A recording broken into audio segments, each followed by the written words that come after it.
Hello and welcome to another recap of the Real Housewives of Potomac.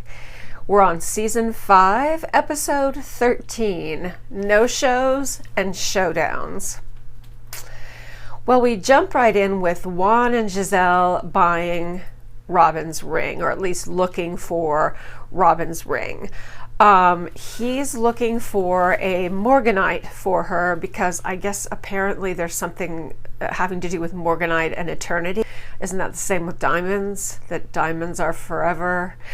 Anyway, so he's looking for maybe a band type, like an anniversary band type that's like a diamond morganite, or maybe that was Giselle's idea. But anyway, it would be very pretty. A morganite is kind of a soft yellow color. It's similar to a citrine. It's a little bit more yellow than a yellow topaz. It's more like a citrine. But anyway, it looks like it's going to be quite pretty. And the first ring they look at is way out of his budget. He says his budget is more like under $10,000, and they find a very, very pretty ring that's actually a single morganite surrounded by diamonds. That's beautiful. It's really beautiful. And I think it was like $8,900. So he got it in his budget. I'm confused when I watch people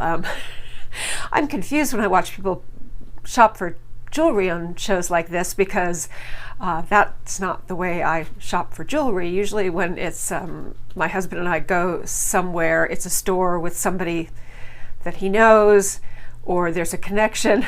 So I'm really confused when I watch people on television shop for something in a store and they're like, oh, it's $8,900. I'm like, really? Okay, so you wouldn't at least say, yeah, I can do $8,000. I mean, that's not where I would start. I'd be like, you know what, I was looking for something more around $6,000 and then work up from there. But yeah, at least ask for $8,000. Of course, they're not actually buying it, they're just looking anyway. So maybe when push comes to shove, hopefully they'll get a better deal. I just noticed that because I always am kind of like, do people not know, or are they just shy? I think a lot of people are just shy because remember, I'm Irish Catholic and Jewish, so it's not just a cultural thing. I think it's also just knowing how to kind of put yourself out there. And yes, admittedly, the fact that my husband is an attorney downtown Miami where the jewelry mart is, and he knows many of the guys down there that own the shops in the Seabold building, which is the jewelry mart. Yes, obviously that helps. I mean, yeah, obviously. Okay, anyway. All right, so Chris and Monique. Monique is going to have her podcast for Not for Lazy Moms with her invited couple hundred guests to be there live for the podcast.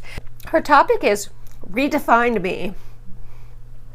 That's a funny topic, I think, because shouldn't it be redefine yourself? That sounds like you're asking someone else how they would like to redefine you. So I don't think it's necessarily the healthiest title, but again, I'm nitpicking. What can I say? Monique says, she's very embarrassed about what happened with Candace. Now suddenly she feels terrible about it. Whereas at first she was completely indifferent and even boastful. Even like, well, she had it coming, that kind of attitude. I think that now it's a legal issue. All of this regret is coming out. I'm not sure if it's really coming out naturally and organically, or if it's coming out because there's a legal issue. Now, she did have that discussion with her pastor where she did seem to genuinely feel kind of appalled at what she'd done. And I believe that was before the allegations. I believe that was before the case was filed, and I also believe that those were real tears. So it's probably a combination of, yeah, part of her is starting to feel kind of like, I can't do stuff like that. And then part of her is probably still wanting to kind of stick up for herself and say, well, she had it coming. She had it coming. She says that she wants the ladies to see how she has grown. She wants to show the ladies that she's grown. Again, it seems a little bit... You're not going to be able to show them that you're a different person at one podcast event. That's going to take a while, Monique. They were there. It's going to take a while. Okay, so when Monique invites Robin to the podcast, Robin sounds pretty cool. Like, you can tell she's not coming. She says she will think about it, but you can tell by the tone of her voice she's not coming. Robin wants to believe that Monique can change, but she's just not super optimistic that she's going to change that fast. Again, it'll take time. Fence sitter Karen says that she will absolutely be there. Then Monique calls Wendy, and Wendy goes right in directly. I love this. I do love the way Wendy is direct. There's a lot of things I really like about Wendy. She's got a bad temper too, P.S., but there are a lot of things I like about Wendy. I have a bad temper. I work very hard on it, but it still comes out. It came out this morning. So as a matter of fact, not horribly, but not like it used to. Okay, but Wendy goes right in and she says, Monique, you did not show any remorse for what you did. You seem to be, celebrating it with your texts and things like that. You did not show remorse. Wendy says, I cannot support you at this time. Monique insists that she has changed. This is too dramatic, too fast, Monique, which makes it fake. You got to let this change happen organically. You got to show them, by being with them, they're going to have some distance at first. Look, it was a big deal. It wasn't some little, throwing a glass of champagne in someone's face. This was a big deal. It's going to take them a little while. So if you are serious about wanting to change or, being determined to be in the process of changing, show them slowly. Actions, not words. Actions, not words. But I really like Wendy's reaction because it's just so direct and so honest. So she's like, yeah, no, I'm not coming. She's not that direct, but yeah, she's not coming. Okay. All right. Now, Karen and Ray go to therapy. Actually, this woman is a life coach because Ray is not comfortable with therapy. Who are all these men who are not comfortable with therapy? Every man I've ever known is, straight, gay, married, unmarried, young, old. Oh, I grew up in California. Yeah. And Orange County at that. And now I live in Miami. It depends on where you live, I guess. And also kind of, what group you grow up in terms of, there are more macho cultures that it's just not something that men want to do. All right, so, in fact, I remember when I first went to therapy in my 20s, when I was first kind of getting a handle on what was going on with me, I remember I had a friend from England. She was lovely. She had been a professional dancer and then she injured herself. So she was probably at the time in her 40s. She was older than me and she seemed terribly interesting, like she'd had this fascinating life and very bohemian, but she was very straightforward. She was from kind of like a working class English family, or lower middle class English family. And she just, saw things in a very direct kind of way. She was more of a child of the 50s and 60s and English at that. So you just didn't go run and cry every time you skinned your knee. You're very tough. Keep calm and carry on. Although Churchill never actually said that, by the way. It was a poster at the time, but it wasn't. It was actually something a little bit later. And Churchill did not say keep calm and carry on. Factoid of the day. So anyway, I remember her kind of not making fun in a vicious way, but if I had to cut lunch short because I had to go to my therapist, she'd say, oh, you're going to your chatting partner. Are you going to go see your chatting partner? She used to call her my chatting partner. In other words, it's just like a therapist is just a friend. Yeah, it is. Actually, a good therapist kind of is like a friend. I mean, you shouldn't socialize with them, but they're people who listen. The difference is a friend knows how to listen. A friend supports you. A good therapist knows how to listen and supports you. However, the difference is a professional therapist knows which questions to ask. They know how to guide the conversation so that you're not just sitting there feeling sorry for yourself or making excuses or whatever. So, all right. Okay, so back to the life coach, back to Karen and Ray. Again, they're bringing up the same thing we've already heard, so it's getting a little bit, he's retired, she's the businesswoman, he's dealing with her being a businesswoman. They talk about the tax issue, the fact that she had to put up half of her money. Again, I'm kind of sick of that. Bitch, you're married. I mean, sorry, I shouldn't call Karen bitch. I don't think she's a bitch, but you're married. Half of yours is his, half of his is yours. You've been married for a long time. Your husband's in trouble, you're in trouble. You get in trouble, your husband gets in trouble. He gets a boon and comes into a lot of money, so do you, and vice versa. So yeah, the whole storyline with Karen and Ray is, I'm not finding that interesting. And I do love Karen, and I hope that her and Ray do stay together. Even though Karen can be annoying, I do basically love, she's an OG. I love Karen. Okay. All right, and she does, she kind of wants some acknowledgement from Ray that she did help him through that a lot of that was due to her help. And I'm assuming by this she has her own money separate someplace else. I don't know exactly. I don't understand this because, again, my husband and I, it's like, what's mine is yours, what's yours is mine. It's not all divvied up. Okay, so Ray does turn to Karen and he says, thank you for helping me through this. I appreciate everything that you did. So that was good. All right, so something good came out of this. All right.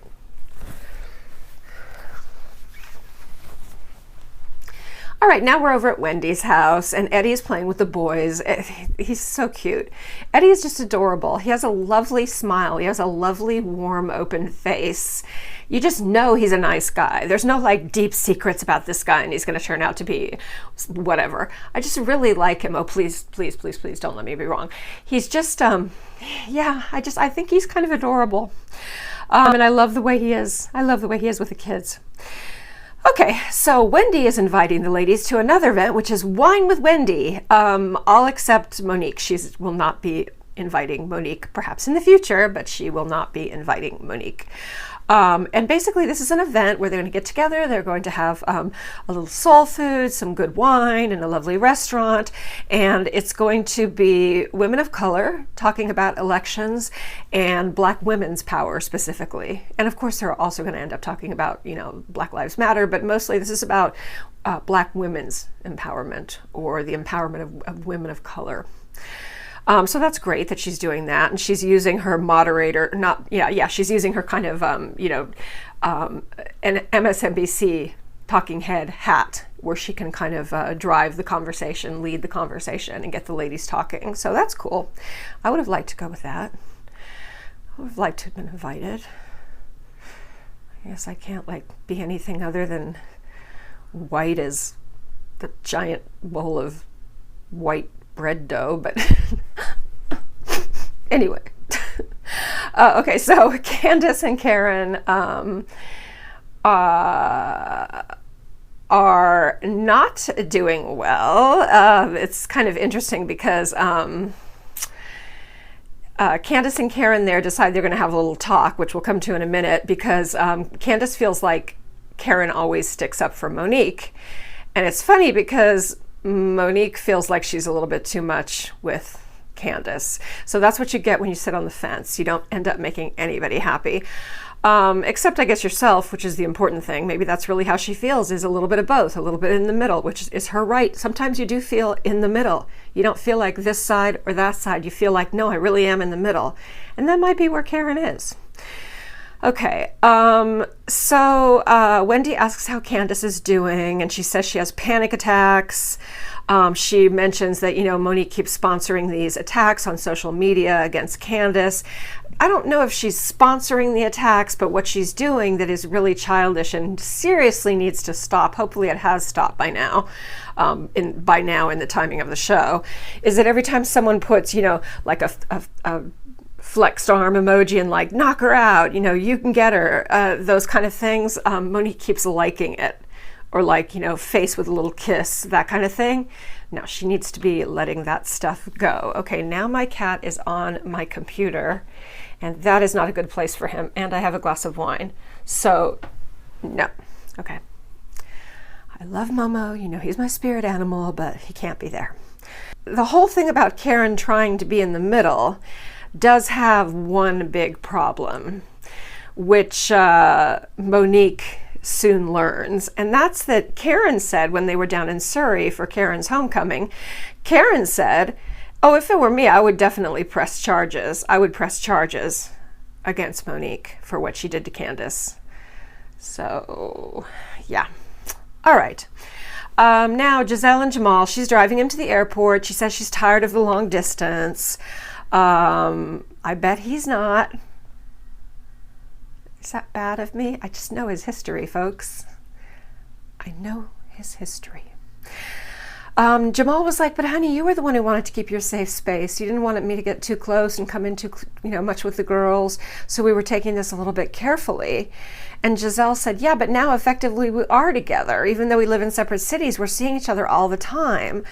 And Jamal said, well, I've just been waiting for you. If you're ready, let's move toward, being together. And, being together presumably means getting engaged, getting married. So, and folks, I just have to say, when Jamal looks over at her and says, I've been waiting for you. I want to be with you. I'm like, oh, he's such a smooth talker. He's just, as my mother used to say about one of our boyfriends, he could talk any girl right out of her underwear. Was it my mom? It might have been my Aunt Kitty. Actually sounds more like my Aunt Kitty. My Aunt Kitty was crazy in a good way. I mean, crazy. And sometimes in a bad way, but just wild. Think cigarette, martini, Studio 54, like really out there. Okay, she was a fashion buyer for Neiman Marcus, and so she always had back in the 70s, everything was Gucci, and yeah, she was just all she was pretty cool. All right, I lived with her for a little while, so I used to go when she wasn't there, and I used to steal her designer clothes and borrow them to go out to a party. And I was in high school at the time. Okay. All right, so now we're at Monique, and we're at her actual podcast event, not for lazy moms. Okay, of course, she has to say one more time she's afraid no one's coming. It's full. We knew it was going to be full. This was not really a doubt. Monique says she will not talk about the physical altercation. That is not on the menu of things to be discussed at the event. Okay, Ashley comes to support Monique. Karen cancels at the last minute. So Ashley tells Monique, now this is when Monique finds out, she says that down in Surrey, Karen said that if she had been in Candace's position, she would have pressed charges. Absolutely. Monique is pretty startled. Chris, Monique's husband Chris, is also there at the live podcast with her. He's always right by her side. He's so loyal. He's another good guy. I like Chris. I like both the Chris's. I like Candace's Chris too. I like Chris better than Candace sometimes. Okay, the first question, of course, is about Candace. Monique already told the mediator that's not where she's going, but she just kind of hesitates and she says, pray for us, which is actually a good answer. She handled that pretty well. It got people off the subject. They moved on. Okay. Now we are back to Juan and Robin. I remember not caring very much about Robin in the first couple of years. Just didn't really, she was really off my radar. I was kind of like, nah. I mean, she's cute. She's an attractive woman, she's kind of interesting, kind of got an interesting way about her, but yeah, I just wasn't really into her. Now I'm just rooting for her so much, and particularly I'm rooting for this family to be completely reunited, for them to be married, for their money problems to be settled. And yeah, I've just turned into a fan of Robin, which is new and nice. It's nice. Okay, so they all go out. They take the boys to family bowling night. I told you I've never gone bowling. And I'm making a resolution, if I can get someone to go with me, I'm ready to go bowling. I want to try. I will probably suck because things like that, I'm not usually, throwing things at other things or aiming stuff at other stuff is not my strong suit. I'm more the dancer, the figure skater, the good balance, that kind of thing. I don't think I would be good at it, but I don't know. I'm good at darts. Who would know I'd be good at darts? I'm not bad at pool. I really have to give it a try, though. I'm really embarrassed that I'm 58 years old and I've never been bowling. And it's not because it's some kind of snobby thing. There's always been a bowling alley wherever I live. It's just not something my friends have ever been into or the people that I'm with are into, so I've just never gone, which is weird, not even as a child. Oh, Laguna did not have a bowling alley. No, we would have had to go. No, nor did Newport. We would have had to go to Costa Mesa, I think. Okay. All right. So at family bowling night, Juan is being really cool about the taxes. He's not going to ride her on. He's not going to beat her up. She is aware that he is disappointed that she did such a bad job handling the finances, but he's not going to beat her up over it, and he loves her just as much, and he's clearly excited to be asking her to get married again. So, all right. So they're going to meet their parents. The parents are coming to bowling night. That is, Robin's parents are coming to bowling night. There's a two-pronged thing going on there. Robin wants to confess to her dad about the taxes and the mistakes she made and how she screwed up, both on the accidental and the unreported taxes. And the unreported could be accidental too. It's just legally not looked upon as well. So, and then at the same time, Juan's going to try and kind of pull them off to the side and ask for if they're cool about him remarrying Robin. Okay. So mom and dad come to bowling, and Juan tells mom and dad while Robin goes to the ladies' room, and she conveniently takes a long enough time that he kind of quickly tells him, look, I really love her. I want to be with her. We just need to be a full family again. I want us to be married. And, the parents are not like jumping up and down and, yeah, they're not setting off fireworks, but they're happy. You can tell they're glad. They think this is the right thing, and they're supportive of it, and they'll be there for it. So that's really nice. Okay. And they said, I think her mother said, we know the love has always been there. I don't know if it was her father or mother. It sounds like mom, but I think it might have actually been the dad. We know the love has always been there, which is nice. Anyway, so Juan has their full blessings, and it all gets done before Robin comes back, so she still has no idea. All right, now we get to Wine with Wendy, and you see all her friends and colleagues. She knows a lot of people. I think Robin's kind of burgundy, tightly curled, shoulder-length wig is kind of cute on her. Everyone else hates it. They're like, throw it away, burn it. Am I losing my mind? I thought the burgundy color looked kind of pretty with her skin. Yeah, not all the time, but for something different, I don't know. I didn't hate it. All right, so they're talking about, one of the themes is, black girls vote. Wendy does a little role play where she pretends to be a politician, and how should they talk to a politician when they're asking a politician to get things done, and the kind of things that a politician might say to kind of like deflect their comments. Like, for example, when they say, why don't you fund more black universities, or why don't you give more funding to black universities, they'll say, well, funding is a problem for all universities. And that's an example of deflection, because that's not the question. The question is something specific. All right. It's nice. It's really good. I mean, of course, Wendy does a really good job setting it up, and it comes off very well. Okay. Now Candace and Karen go to speak. About Karen being on the fence with Monique. They kind of go off and actually onto like a landing on the staircase away from the party. And Candace says Karen has chosen Monique's side and that she's coddling Monique. And Karen said, rightly so. Remember last year I coddled you, which is true. When Candace was acting up, Karen did stand for her. And she also said, you don't tell me what to think, which I liked. I'm glad Karen said that. Don't tell me what to think. Don't tell me what my opinion has to be about what, Monique did or what Candace did. Honestly, Candace, she said, look, I think what Monique did was wrong, but Karen said, I honestly think there's something almost medically wrong with Monique. Well, and of course, Ashley, by the way, in the meantime, in the background, Ashley is of course sticking up for Monique because Ashley has picked that side, but that's also partly to do with the fact that she has issues with Candace. Karen didn't have issues with Candace really, but she's definitely trying to figure out what motivated Monique to do this. And she said that she thinks there's something medically wrong with Monique because of the blackout. Bullshit.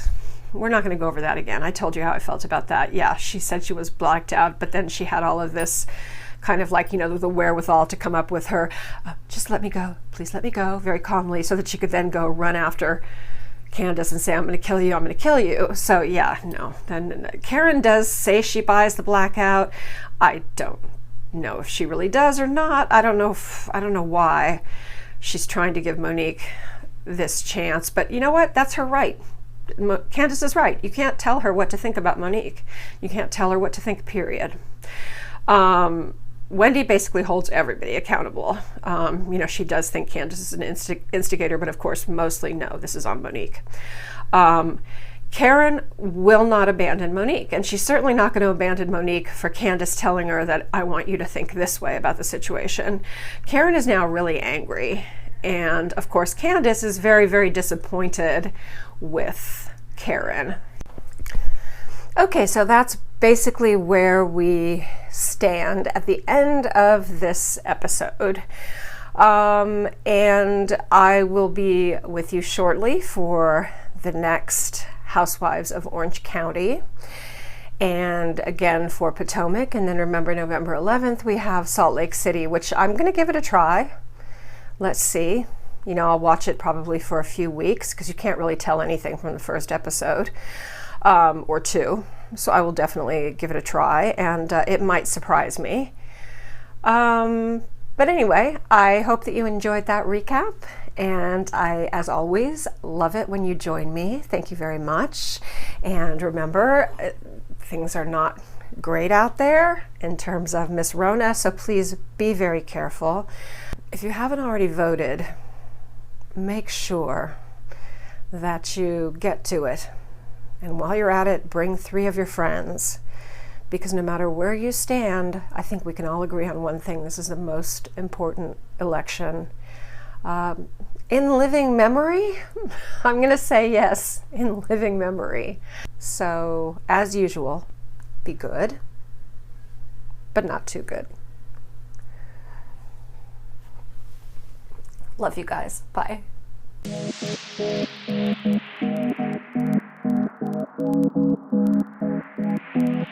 Thank you.